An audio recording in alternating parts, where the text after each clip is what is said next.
I'm Michael Bokeno, Chair of the Department of Organizational Communication. I'd like to talk to you a little bit today about open access publishing. That might be a term that's unfamiliar with for many of you.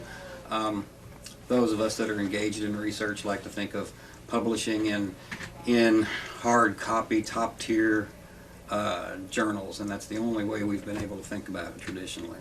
However, there's a growing movement for all of the information that we research and publish to be accessible to almost anybody in the world, not only scholars in our discipline, but scholars in other disciplines at the university level, high school teachers, or elementary school teachers. Think about this for a second. What if there was a world, and we have this now, a virtual world where you could access almost exactly the information you needed without having to pay publisher costs, without having to pay to download the particular journal that you wanted, without having to go through interlibrary loan, or at minimum hoping your library held the information that you need? Well, those are all problems or issues that open access publishing solves. Briefly put, open access publishing is a way for you to access information that you would need but wouldn't ordinarily find in top tier journals or in many print journals.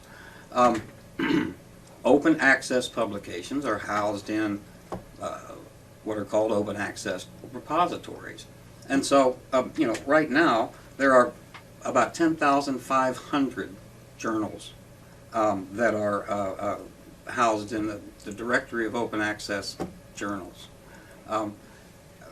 covering all subjects from all disciplines, and you wouldn't necessarily find them in any of the print journals that you'd go to.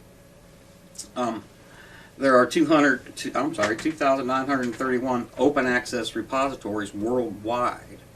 So if you just think of those two things, that's a lot of information out there that people don't know about, and don't easily have, or they have easy access to, but they're sort of hesitant to try to find anything that's not in an established, entrenched journal, because they think that, well, if it's in an open access journal or if it's readily available online, then it's not quite as good.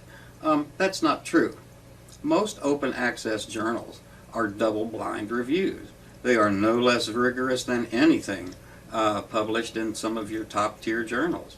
And there's no reason that they need to be any less rigorously reviewed. Open access journals also offer a couple of other advantages. For you, many of them enable you to keep the rights to the permission and the copyright for your piece of work. So there's nothing keeping you from submitting to an online journal, an open access online journal, having it housed in a repository, and then A, it's published, but B, you can go on and publish that somewhere else if you want, usually as long as you just give indication that it was published somewhere else previously. Think about if all of that currently unpublished information was available virtually for you. Wouldn't that make your research just a ton easier? Open access is tough to get people to buy into because it's new. Folks will say, well, my college or my dean or my tenure and promotion committee doesn't really look at open access as, as a strong piece of research as they would if it was in some other top tier journal. Well, think about this. For years, tenure and promotion packets, and especially publications, have been looked at one way, and it's called bibliometrics. Okay, citation counts, impact factor of the journal, and various things like that. But we live in a new age. Think about the number of tweets, for example, your article might get. Think about the number of available downloads your article might get. Think about the play it might get on social media. Those kinds of things are becoming what's known as comprising altmetrics, or alternative ways of measuring a journal's or an article's specific impact. I think folks are hesitant to look at those things because that would be going out into the weeds and having to discuss the impact of these things. But I think that's a discussion that needs to be had. There are alternative ways of evaluating the impact of a scholarly article, especially if it's double-blind reviewed. The other thing I want to talk about is cost. Do you know, well, first of all, you folks in the sciences and engineering and a lot in business, and maybe there are some other disciplines that I haven't mentioned, are familiar with publication costs and page costs. The average cost to produce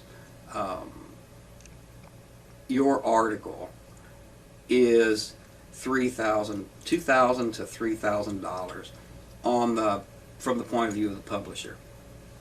But they make anywhere from $6,000 to $7,000. I'm sorry, the total revenue from that would be $6,000 to $7,000. So they get about a about a 30% profit on your intellectual work.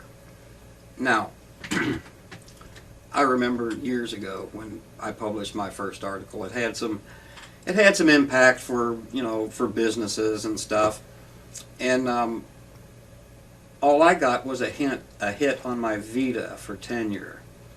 But I noticed in successive years about 3 or 4 different consulting firms picking up on my idea and making money with it. Once you write for one of your top tier journals that you've likely paid publication costs for or page costs for, and all you get is that, and you've signed away your permission, well, that's all you have is a hit on your vita. Maybe it helps with accreditation, maybe it helps in some other way, but that's all you get. Open access offers a whole range of different alternatives. The average cost for an open access publisher is about $660 per article. Now, just to give you an example, this is a top tier journal. I'm going to try and disguise it for you. This is a top tier journal where I published an article.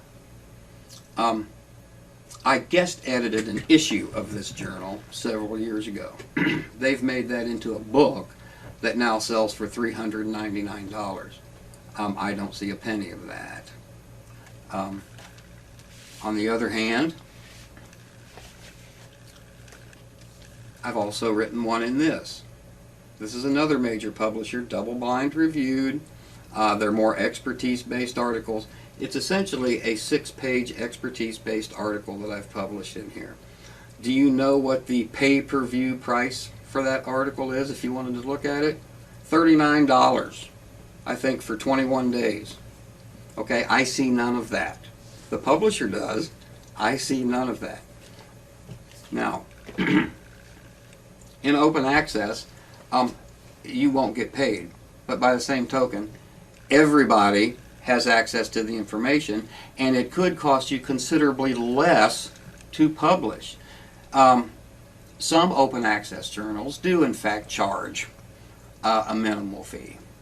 I'm fortunate enough, I edit the Journal of Business and Management Landscapes out of the Arthur J. Barnfine College of Business. We are fortunate enough to be funded by the college.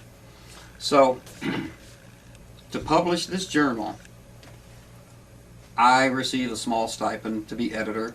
My assistant receives a smaller stipend to be editor. And we do a tiny print run for every issue to send out to the contributors and reviewers and to keep some in the college for the dignitaries. Essentially, it costs us about $2,000 to put out an issue of this journal. But by the same token, people can access it for free and don't have to pay anything to view it. And so I'm an advocate of open access publish. I view, not quite utopian, but I view a world where all the information and the best of any information is available for anybody to be able to access. Whether it's a scholar looking for that one piece of evidence that's going to make their argument,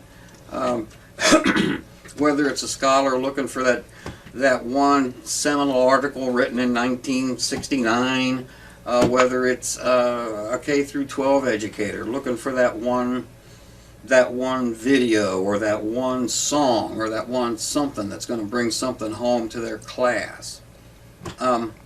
All of this can be available in open access repositories. And so I'd encourage those of you thinking about or considering or in the process of publishing, I'd encourage you to look at the possibility of open access publishing. It offers in many cases offers all the advantages of aiming for that select group of editors in that top tier print journal and hoping you get them. But by the same token, can be just as rigorously reviewed and be published quicker and without cost to you. Now, this is a small but intense and growing movement. Like I said before, we live in a different day. Once we get more people doing it, another set of metrics will develop so that we can assess the viability of the quality of the articles in there. And I think what we'll find is that there's nothing in an open access journal that can't compare to a top tier print journal somewhere. And so if you'd like to know more about it, please contact me here in the Department of Organizational Communication. I'd be glad to talk to you about it. Elizabeth Price can certainly talk to you about it. It's something that I think is on the way. It's not as close as we'd like, but it is growing. Right now there are, like I said, 10,500 journals from all over the world, and 2,000, just a little under 3,000 open access repositories. And so it's a growing movement, and the extent to which you deny its importance is the extent to which you will continue to be entrenched in that traditional publishing mode that causes you pain and heartache and costs you money. So I'd be glad to talk to you if you want to.